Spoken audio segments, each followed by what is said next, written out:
Bienvenue dans votre rubrique culture. Après le centre culturel Blaise Senghor, nous nous sommes rendus au centre culturel Douta Seck pour assister à une exposition sur les mégalithes.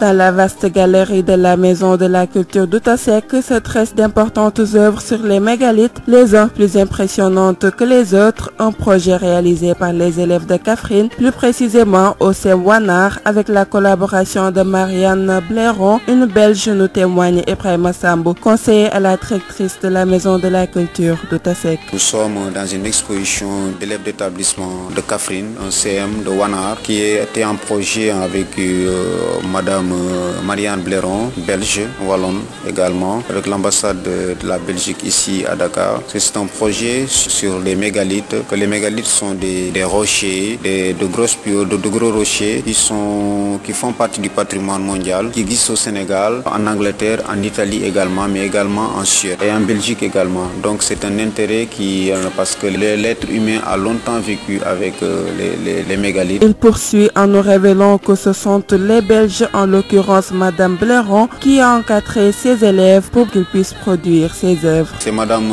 Marianne Blairon. Également, elle était accompagnée d'un conteur, Philippe, qui a eu à faire de petits poèmes, un tout petit peu, juste pour dédier en marge de cette exposition-là qu'on a ici sur les cartels d'exposition. Ça s'est fait, c'est depuis 3 ans. Le projet a démarré depuis 3 ans. Dans tout ce sillage, M. Sambou déplore le manque de professeurs artistiques au niveau de cette localité, à savoir Kaffrine, pour booster le potentiel qui sommeille en ses élèves. Les élèves qui ont réalisé cette exposition en collaboration avec Madame Blairon n'ont même pas de professeur d'éducation artistique. Se conformer au thème, ils sont parvenus à faire cette réalisation et que ça marque quoi aussi? C'est une évocation également par le ministère de l'Éducation nationale de trouver un professeur d'éducation artistique pour cette localité-là, parce que tout simplement il y a un talent qui dort en eux et que peut-être que c'est un petit réveil que Madame Blairon a eu à faire avec eux. Encore une fois, les élèves du Sénégal ont dévoilé leur talent dans cette exposition de Douta Seck, toujours dans le cadre de la Biennale de l'art africain contemporain Dakar 2018.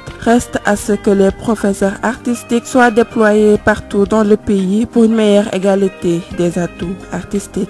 Du côté de votre actualité culturelle, sous le parrainage du ministre ivoirien de l'Intérieur et de la Sécurité et sous l'organisation de la Ligue islamique des prédicateurs en Côte d'Ivoire, le concours sous-régional de Salmodji du Noble Coran sur le thème Coran, source de bonne conduite et de discipline a vécu le samedi 19 mai 2018 à Abidjan. Le Sénégal a été encore une fois honoré. Jeune écrivain sénégalais Mohamed Mbougar Sarr s'est vu décerner le prix Littérature Monde 2018 pour son ouvrage Silence du cœur, publié chez Présence africaine à l'occasion du festival Étonnant Voyageur qui se tient ce week-end à Saint-Malo en France. Pour votre agenda culturel, le vernissage de l'exposition La Marche du Monde de Vieux-Niang, c'est ce 29 à partir de 18h30. Mesdames et messieurs, voilà ce qui m'a fait à votre rubrique culture du jeudi. On se donne rendez-vous la semaine prochaine. D'ici là, passez un week-end culturellement vôtre.